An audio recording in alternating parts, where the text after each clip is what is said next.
My name is Elaine Murray. I'm 36, a single mom doing my best to raise my 9-year-old boy, Finn. Nothing in my life could have warned me about the betrayal that would unfold during my niece's 8th birthday celebration at my parents' suburban Minnesota home. The memory still plays in my mind. Finn's muffled sobs, his bruised little face, food stains on his shirt, and his treasured baseball cards ripped apart and thrown across the floor.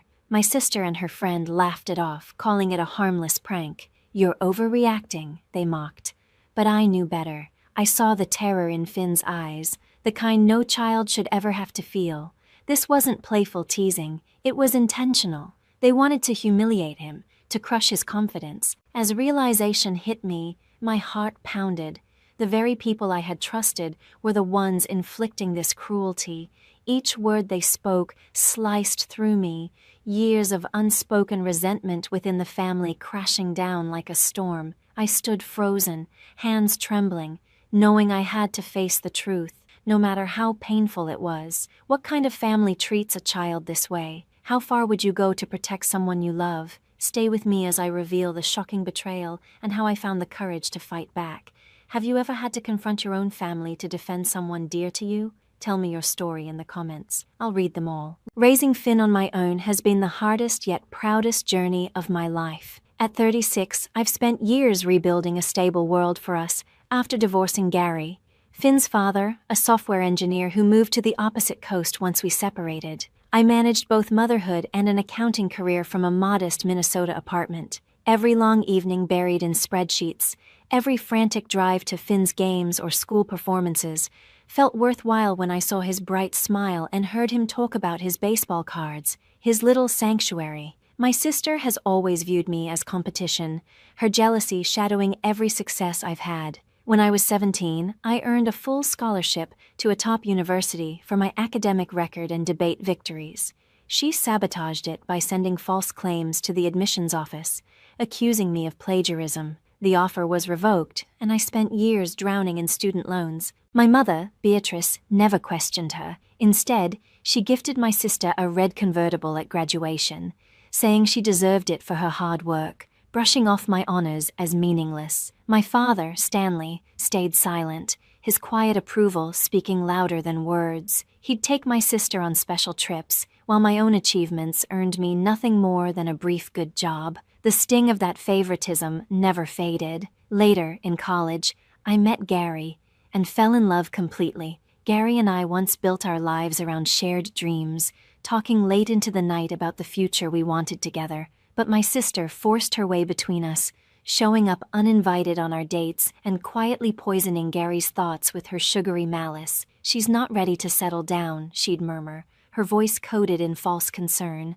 Her whispers took root. Soon, small disagreements turned into bitter fights, our once solid bond cracking under the weight of her manipulation. When I confronted my parents about it, Beatrice waved it off with her usual dismissiveness. "She's only trying to help you too." And Stanley, true to form, said nothing at all.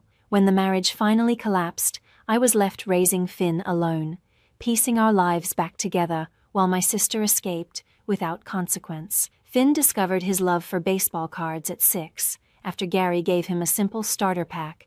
That became his obsession. He'd spend hours sorting them by team and memorizing stats of legends like Kirby Puckett. His proudest treasure was a rare rookie card, one he'd saved his allowance to buy from Anita Wells at the neighborhood card shop. "Mom, this is my ticket to the big leagues," he'd tell me, gripping it like a championship medal. That card gave him confidence, a spark of happiness in a world where he often felt like an afterthought. The imbalance in our family only deepened over time. Beatrice spoiled my sister's kids with expensive toys, drones, gaming consoles, the latest gadgets, while Finn got used books, if he received anything at all. When I finally earned a promotion I'd worked toward for years, my mother barely reacted, instead gushing over my sister's short-lived real estate job. Stanley added, "She's got real business instincts," without so much as acknowledging my accomplishment. It wasn't ignorance, it was intentional, a clear effort to lift my sister up while pushing me down. I buried my resentment for Finn's sake, convincing myself that some family, even a broken one, was better than none. I kept bringing him to visit his grandparents and cousins, though each trip felt like walking into a battlefield. My sister's smug smiles, Beatrice's constant comparisons, Stanley's cold detachment. Still, Finn's joy at playing with his cousins kept me trying. I told myself I could absorb their cruelty and protect him from it. I was wrong. Before Hazel's birthday, Finn and I picked out a present together. In our small living room, he concentrated on wrapping a baseball playset for his cousin, his little fingers clumsy with the tape, but his face glowing with pride. "She's going to love it, Mom," he said, his voice full of hope. I smiled, though unease twisted in my chest. Every gathering at my parents' house meant enduring my sister's presence, and her presence always hurt. All I wanted was for Finn to enjoy a simple, happy day with his cousins. Yet underneath my determination, dread quietly simmered. I looked again at the modest gift we'd scraped together and knew, without a doubt, that my mother would find a way to measure it against whatever expensive thing my sister brought. Finn, blissfully unaware, bounced with excitement, clutching the box as if it were something magical. "Can I take my baseball cards to show everyone?" Finn asked, hugging the binder that held his most cherished collection. Those cards meant the world to him, each one representing a tiny piece of his childhood joy. I hesitated, an uneasy instinct tugging at me. Something inside whispered to leave them at home, but his pleading expression softened my resolve. "All right," I finally said, my voice firmer than I intended. "Just make sure you keep them with you." Finn nodded, eyes bright with excitement, swearing he'd be careful. A few days before, my sister had sent a message that still echoed in my mind. "There's something special planned for the party. Don't miss it." The words carried a sharp edge, deliberate and unsettling. I'd even overheard her whispering with Constance, her closest friend, earlier that week, their voices low and conspiratorial. "It'll be unforgettable," my sister had said, followed by laughter so chilling it lingered in my thoughts. I convinced myself I was imagining things, that she was simply being dramatic, as usual. Yet the unease clung to me like static in the air. That morning, as Finn and I prepared to leave for my parents' suburban Minnesota home, I kept a close eye on him. He carefully slid his binder of cards into his backpack, his little hands gentle with each motion. "Are you sure you want to bring them?" I asked again, hoping he'd change his mind. "Of course, Mom. My cousins will think they're awesome," he said with an infectious grin. I forced a smile, swallowing the knot of worry building in my chest. During the drive, Finn chattered endlessly about his favorite players, his voice light and happy, while my mind replayed my sister's text, the tone too smug, too calculated. What was she really planning? Why did I feel, deep down, that Finn was the one she meant to hurt? When we arrived, my mother's backyard was buzzing with laughter and the sounds of children on the swings, yet an uneasiness tugged at me with every passing minute. My sister arrived with Constance, both wearing those self-satisfied smirks that made my stomach twist. They floated through the guests like they owned the place, exchanging knowing glances that made my pulse quicken. My sister tossed her hair in that careless, superior way, while Constance trailed behind her, amusement flickering across her face. I held Finn's hand tightly, his backpack, with the binder inside, slung securely over his small shoulders. Soon he broke free to play with his cousins, eager and smiling. But the warmth of the moment shattered quickly. A boy his age snatched the baseball bat from him, shoving him aside with a sneer. "You don't need this anyway," the boy taunted. Then a younger girl giggled cruelly, pointing at him. "Look at his silly backpack," she shouted loud enough for nearby adults to glance over. Finn's shoulders drooped, but he forced a shaky smile, trying to laugh it off, pretending everything was fine. A heavy dread settled in my chest. My hands tightened into fists as I scanned the yard, hoping someone, anyone, would step in. My mother was across the lawn, laughing too loudly with guests to notice. My father hovered over the grill, eyes fixed on the sizzling meat, detached as ever. I kept my gaze on Finn, but my sister's voice drew my attention. She leaned close to Constance, her tone quiet but unmistakably deliberate, her eyes darting toward my son. "Just wait," she murmured, a cruel smile forming at the corner of her lips. Constance nodded, her phone already raised slightly, thumb hovering over the record button. My pulse spiked. I wanted to pull Finn close and leave right then, but he was already running off, desperate to join the others. I told myself to breathe, to stop imagining the worst, but the unease only deepened with every nervous glance he gave me. The play grew harsher. One of the boys shoved Finn down while chasing a ball, then doubled over laughing as Finn stumbled to his feet. "You're so slow," he jeered, tossing the ball to a girl who joined in his mockery. Finn clutched his backpack protectively, searching for me with wide eyes. I started forward, but my sister's voice sliced through the chatter, sugar-coated and venomous. "Let them play," she cooed, smiling with false warmth. Constance chuckled beside her, propping her phone in the grass, the lens aimed squarely at Finn. Around us, adults munched and chatted, oblivious. My mother waved dismissively when I voiced concern. "Kids will be kids," she said lightly. My father didn't even glance up. I hovered closer, every muscle tight with dread. Finn tried again to join the game, but the same boy blocked his path, shoving him hard. "You don't belong here." The words hit like a slap. The girl piled on with another sneer. "Why do you even try?" Finn's cheeks reddened as he wrapped his arms around the backpack, clutching it as if it were armor. I wanted to shout, to grab him and run, but I froze, torn between giving him a chance to fit in and protecting him from the cruelty unfolding before us. My sister caught my eye then, her smirk widening like a challenge.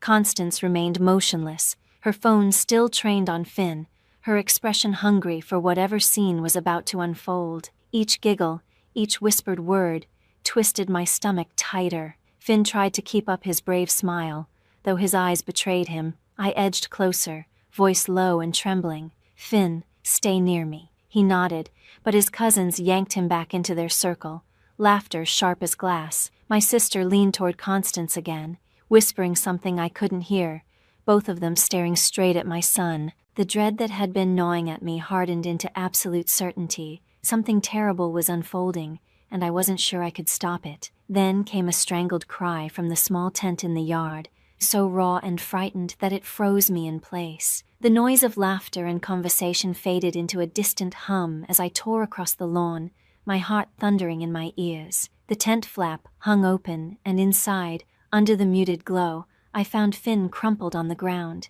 his tiny body shaking. His face was blotched red, a dark bruise spreading across one cheek, his clothes smeared with dirt and streaks of frosting. All around him lay the remains of his baseball cards, ripped, bent, trampled into the grass and crumbs. My legs nearly gave way as I dropped beside him, my trembling hand brushing his shoulder.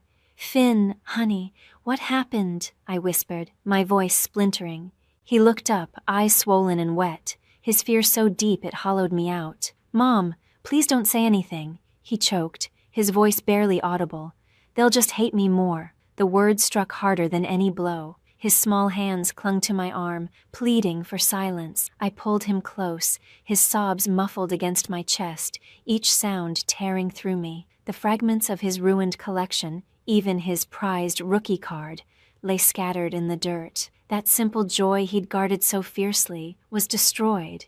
Yet what broke me most was his terror of being hated, of making things worse. My vision blurred with rage and grief, but before I could speak, his trembling voice came again. "Please, Mom, don't tell anyone. Please." The fear in him wasn't exaggeration. It was survival. I swallowed the scream rising in my throat, forcing myself to hold him instead. "I'm here, sweetheart. You're safe," I murmured, stroking his hair. Then came the sound that made my blood run cold, a cruel, mocking laugh just beyond the tent. I turned, and there she was. My sister stood with her arms folded, a satisfied smirk curling her lips. Beside her, Constance held up her phone, the red recording light blinking like an accusation. "What a performance," my sister sneered, her tone dripping with contempt. "Didn't think he'd cry that much." Constance giggled, tilting her phone to capture every second, her eyes shining with malicious glee. Rage flooded through me. I rose to my feet, shielding Finn with my body, my hands clenched so tightly they hurt. "What did you do?" I demanded, my voice low and shaking with fury. My sister only rolled her eyes, her smirk deepening. "Relax, Elaine. It was just a game. Kids get carried away." Her words landed like a slap. Constance laughed again, still filming, her mockery blending with my sister's. Every instinct in me screamed to protect my son, to end their cruelty right there, whatever it took. "This isn't a game," I snapped, my voice cutting through the noise. "He's hurt, and his cards are destroyed." Finn tugged at my sleeve, his voice barely audible. "Mom, don't. They'll just laugh more." His quiet plea froze me in place. The fear in his tone, that awful fear of being humiliated again, hit harder than any insult could. I turned toward him, sinking to my knees, my heart breaking at the sight of his bruised face. "We're going home," I whispered, steadying my voice as I helped him scoop up the shredded remains of his beloved cards. Behind us came my sister's mocking laughter, light and sing-song. "Such drama," she chimed, her tone soaked in cruelty. Constance's phone stayed trained on us, its red light blinking, capturing every moment of our humiliation. I took Finn's trembling hand in mine and led him out of the tent, his backpack now heartbreakingly empty. The party went on as if nothing had happened, my mother still laughing with her friends, my father flipping burgers at the grill, oblivious. I held Finn close, my thoughts spinning, fury and disbelief tangling into something dark. This wasn't childish teasing. It was targeted, vicious, and I knew deep down it wouldn't stop here. Anger surged through me. With Finn's hands still in mine, I strode across the yard toward my sister. The laughter still echoed behind us, her smirk still fixed in place as she stood near Constance by the picnic tables, basking in her own cruelty. Around us, guests continued to chat and eat, unaware of the storm about to break. I stopped inches away, trembling with fury. "How could you let this happen?" I demanded, my fist tight at my side. She tilted her head, her expression dripping with contempt. "You're just like Mom. A failure," she spat, each word slicing through me like a knife. I saw Finn shrink beside me, his small shoulders curling inward. Something inside me snapped. Before I could think, my hand struck her across the face. The sound sharp, final. Gasps rippled through the party. Heads turned, but I didn't care. My sister's head jerked sideways, her hand flying to her cheek, the arrogance wiped from her expression, replaced by shock. Constance stumbled back, phone still raised, its red recording light blinking steadily. "You've gone too far," I said, my voice quieter now, but solid as stone. Finn clung to me, trembling, but I stood my ground, meeting my sister's gaze. Her composure returned quickly, a sneer twisting her lips. "Always the drama queen," she hissed, brushing her cheek as if the slap meant nothing, though I saw it, the brief flicker of fear behind her eyes. Then came my mother's shrill voice cutting through the murmurs. Beatrice stormed forward, fury etched into her features. "Elaine, what on earth is wrong with you?" she barked, pulling every eye in the yard toward us. Beatrice's gaze flicked to Finn, her expression hardening into something cold. "So this is about that unwanted child again, isn't it? Always stirring up drama, each word landed like a blade, precise and cruel." Finn let out a small gasp, his fingers digging into my hand until it hurt. I drew him close, wrapping my arms protectively around him as my heart broke at the sight of his terrified face. "Don't you dare call him that!" I snapped, my voice trembling but fierce. "He's my son, and he deserves far better than your cruelty." For a moment, my mother's eyes widened, but she quickly masked it, folding her arms tightly across her chest. My father, still by the grill, didn't move or speak. His silence stung as deeply as her words. Whispers rippled through the guests, but I barely heard them. All that mattered was the trembling child beside me and the fury building inside. Constance still stood nearby, her smile fixed and predatory, her phone aimed at us as if it were a show. "Give me that video," I said sharply, stepping toward her, "or you'll regret it." Her grin faltered, but she held on to the phone with white-knuckled defiance. My hands shook as I pulled out my own phone, snapping photos of Finn's bruised cheek, his filthy shirt, the dirt on his knees, every visible mark of what they had done. "This will be proof," I warned, locking eyes with Constance. My sister laughed bitterly behind her. "You're humiliating yourself again," she taunted, waving a dismissive hand. But I was finished playing the victim in their twisted games. I crouched beside Finn, softening my tone. "We're going home, sweetheart," I whispered. He gave a small nod, pale but trusting, his little hand gripping mine tightly. We walked through the crowd, ignoring the stares and murmurs. My sister's voice followed us, cutting and mocking. "Run away, just like always." I didn't look back. In the car, I buckled Finn in. He held his empty backpack close to his chest, the silence between us heavy. My heart clenched as I took more photos, each bruise, each smudge, committing them to record and to memory. Then, with shaking hands, I called Deborah, my lawyer. She answered almost immediately, her tone calm but alert. "Elaine, what happened?" I met Finn's reflection in the rearview mirror, his head bowed low. "They hurt him," I said, my voice breaking. "My sister and Constance, they let it happen, maybe even planned it. I've got photos, and Constance filmed everything. I want to press charges," I continued, the steel returning to my voice. "Assault, emotional trauma, everything we can." Deborah's tone shifted into sharp professionalism. "Send me the evidence," she said. "If that video exists, it could make the case. I'll start the filings immediately." I nodded to myself, determination settling deep in my chest. For the first time that day, the fear began to give way, replaced by resolve. "I'm taking him to the doctor right now. They won't get away with this." I ended the call and turned all my attention to Finn. "Mom, are we going to be okay?" he asked quietly, his voice barely a whisper. I reached back, squeezing his small hand. "We'll be better than okay, sweetheart," I told him, steady and certain. "They're going to pay for what they did." As I drove, the glow of the party lights disappeared in the mirror, but my determination only burned brighter. Between the photos and that video, there would be justice. Real, undeniable justice. For my son. The following morning, Beatrice appeared at my door holding a small gift box, her expression tight, her usual poise cracked by guilt. "Elaine, can we talk?" she said softly, extending the box like a peace offering. I stood firm in the doorway, Finn hidden behind me, his wary eyes peeking out. The memory of her words, calling my son an unwanted child, still seared my chest. "There's nothing left to say," I replied, my tone cold and final. "You already made your choice." Her eyes widened, but I shut the door before she could answer.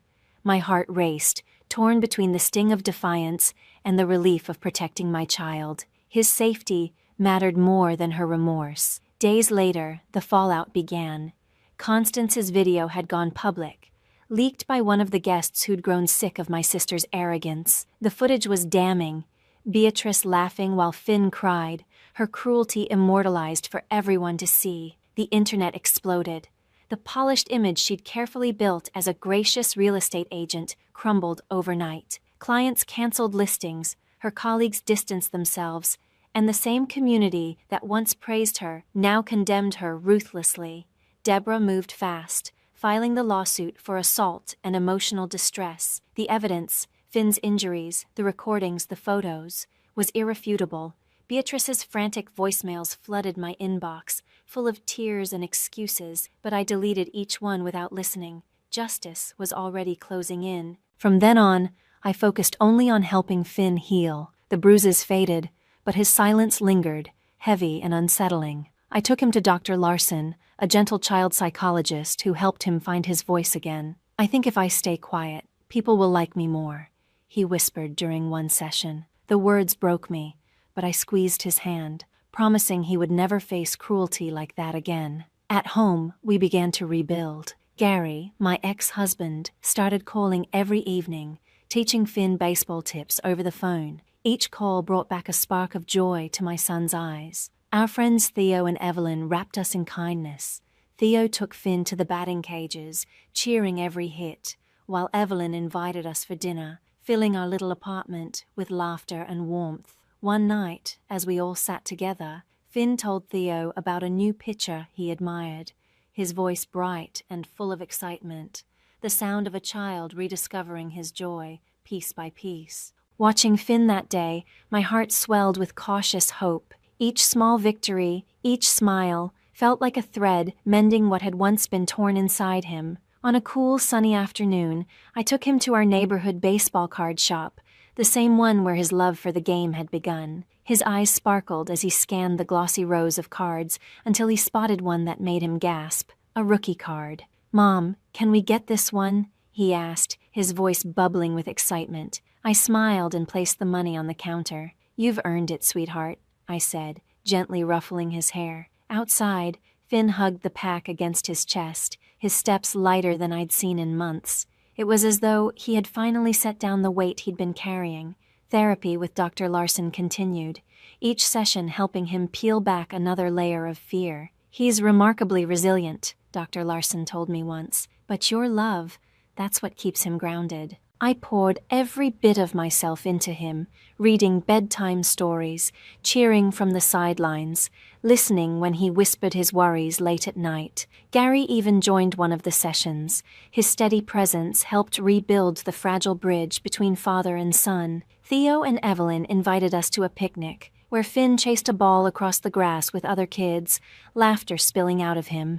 Bright, unguarded, and real. With every day, his confidence returned, and his joy felt less like recovery and more like rebirth. Meanwhile, my sister's world unraveled completely. Deborah pressed forward with the lawsuit, demanding full accountability. The viral video had destroyed Beatrice's reputation, her name now synonymous with cruelty. When she called me, her voice shaky and desperate, I ended the call without hesitation. Pity had no place left in my heart. All that mattered was Finn, and the quiet, steady life we were building with the help of those who truly cared. Weeks later, his smile came easily again, his chatter about baseball filling our small apartment with warmth. He taped a new card to his bedroom wall, calling it his fresh start. One night, I stood by his bed, watching him sleep, the peaceful rhythm of his breathing soft against the quiet. Strength welled up inside me, calm, certain. We were healing together, leaving behind the darkness of that day for good. Months later, Finn stepped onto the baseball field, confident and radiant. His glove fit perfectly, his stance sure, his gaze focused on the game ahead. From the bleachers, I watched as the crowd's cheers rose around him, my heart swelling with pride. He had come so far, no longer the trembling boy from that tent, but a young athlete burning with determination. When the case finally concluded, Deborah presented the photos and the video in court, irrefutable proof of my sister's cruelty. The judge granted a restraining order, forbidding her from contacting either of us. Her reputation, already shattered by the viral exposure, disintegrated completely. Her once glittering career reduced to nothing but silence and isolation. I didn't feel victorious, only relieved. Finn was safe, and the truth had prevailed.